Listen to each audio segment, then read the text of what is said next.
ವಾರಾಂತ್ಯ lockdown ಹಿಂಪಡೆಯಬೇಕು, ಇಲ್ಲವೇ ಈಗಾಗಲೇ ಅಗತ್ಯ ವಸ್ತುಗಳಿಗೆ ಈ ಸಂದರ್ಭ ನೀಡಿರುವ ಅವಕಾಶದಂತೆ ಪರ್ಯಾಯ ದಿನಗಳಲ್ಲಿ ಪಾದರಕ್ಷೆ, ಬಟ್ಟೆ ವ್ಯಾಪಾರಕ್ಕೂ ಅವಕಾಶವನ್ನ ನೀಡಬೇಕು. ಮುಂದಿನ ದಿನಗಳಲ್ಲಿ ಲಾಕ್ಡೌನ್ ಮಾಡುವುದಾದರೆ ಅಗತ್ಯ ವಸ್ತುಗಳ ಜೊತೆಗೆ ಪಾದರಕ್ಷೆ ಮತ್ತು ಜವಳಿ ವ್ಯಾಪಾರಕ್ಕೂ ಅವಕಾಶ ಕಲ್ಪಿಸಬೇಕು ಎಂದು ಕರಾವಳಿ ಟೆಕ್ಸ್ಟೈಲ್ ಮತ್ತು ಫುಟ್ವೇರ್ ಡೀಲರ್ಸ್ ಅಸೋಸಿಯೇಷನ್ ನಿಯೋಗ ಆಗ್ರಹಿಸಿದೆ.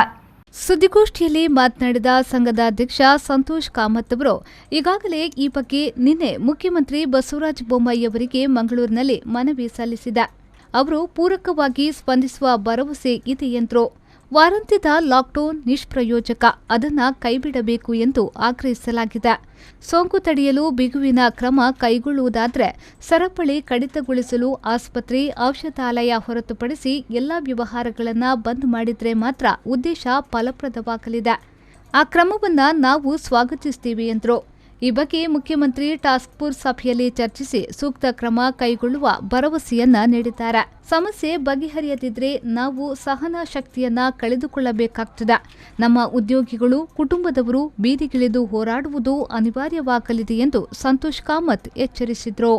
ನಿನ್ನೆ ನಾವು ನಮ್ಮ ಶಾಸಕರುಗಳಿಗೆ, ಎಲ್ಲ ಜನಪ್ರತಿನಿಧಿಗಳಿಗೆ ಹಾಗೂ ಮುಖ್ಯಮಂತ್ರಿಗಳಿಗೆ ಮನವಿಯನ್ನು ಕೊಟ್ಟಿದ್ದೇವೆ.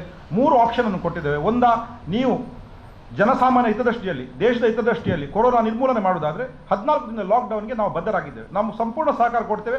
ನಮ್ಮಲ್ಲಿ ಶಕ್ತಿ ಇಲ್ಲ, ಆದರೂ ನಾವು ತ್ಯಾಗ ಮನೋಭಾವನೆಯಿಂದ ನಾವು ಸಹಕರಿಸ್ತೇವೆ. ಎರಡನೇದಾಗಿ, ಬೇರೆಯವರಿಗೆ ಕೊಟ್ಟ ಹಾಗೆ ನಮ್ಮ ವಸ್ತುವನ್ನು ಕೂಡ ಅಗತ್ಯ ವಸ್ತುಗಳ ಪಟ್ಟಿಯಲ್ಲಿ ಸೇರಿಸಬೇಕು. ಇಲ್ಲದಿದ್ದರೆ ಇನ್ನೊಂದು ಆಪ್ಷನ್ ಅನ್ನು ಕೂಡ ಕೊಟ್ಟಿದ್ದೇವೆ. 1 ದಿನ ಅಗತ್ಯ ವಸ್ತುಗಳಾದರೆ ಮತ್ತೊಂದು ದಿನ ನಮಗೆ ಅವಕಾಶ ಕೊಡಿ. ಹಾಗೆ ಒಂದು ಕಣ್ಣಿಗೆ ಬೆಣ್ಣೆ, ಒಂದು ಕಣ್ಣಿಗೆ ಸುಣ್ಣ ಎಂಬಂಥ ಮನೋಭಾವನೆ ಬರಬಾರ್ದು. ಒಬ್ಬರು ಮನೆಯಲ್ಲೇ ಕೂತ್ಕೊಂಡು ಕಳೆದ ಬಾರಿ 64 ದಿನಗಳ ಕಾಲ ನಾವು ಟೆಕ್ಸ್ಟೈಲ್, ರೆಡಿಮೇಡ್ ಫುಟ್ವೇರ್ ಮತ್ತು ಫ್ಯಾನ್ಸಿ ಬ್ಯಾಗ್ ಶಾಪ್ ಇವರು ಮಾತ್ರ ಒಳಗೆ, ಸಾರ್ವಜನಿಕರು ಎಲ್ಲರೂ, ಬೇರೆಯವರು, ಸರ್ಕಾರಿ ಕಚೇರಿಗಳು ಎಲ್ಲ ನಾರ್ಮಲ್ ಆಗಿದ್ದೆವು. ಅದು ಸರಿಯಲ್ಲ ಅಂತ ನಿಮಗೂ ಮನಗಾಣಬಹುದು ಅಂತ ನಾನು ಭಾವಿಸ್ತೇನೆ. ಮತ್ತು ನಮಗೆ ನಿನ್ನೆ ಕೊಟ್ಟ ಮನವಿಯ ನಂತರ ನಮ್ಮೆಲ್ಲರಿಗೂ ಒಂದು ಸಂಪೂರ್ಣವಾದ ಒಂದು ಆಶಾಭಾವನೆ ಮತ್ತು ಒಂದು ಭರವಸೆ ನಮ್ಮಲ್ಲಿ ಹುಟ್ಟಿಕೊಂಡಿದೆ.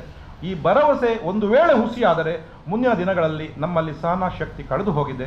ನಾವು ಖಂಡಿತವಾಗಿ ಒಂದು ಹೋರಾಟವನ್ನು ಮಾಡಿ ನಮ್ಮ ಕಷ್ಟಗಳನ್ನು ಆಲಿಸುವ ರೀತಿಯಲ್ಲಿ ನಾವು ಹೋರಾಟವನ್ನು ಮಾಡಬೇಕು. ಅನಿವಾರ್ಯ ಪರಿಸ್ಥಿತಿ ಬಂದರೆ ನಾವು ಖಂಡಿತ ಹೋರಾಟವನ್ನು ಕೂಡ ಮಾಡ್ತೇವೆ. ಸುದ್ದಿಗೋಷ್ಠಿಯಲ್ಲಿ ಎಂಪಿ ದಿನೇಶ್, ಸುಲೋಚನಾ ಭಟ್, ಸಯೀದ್ ಇಸ್ಮಾಯಿಲ್, ಸಂತೋಷ್ ಶೆಟ್ಟಿ ಉಪಸ್ಥಿತರಿದ್ದರು.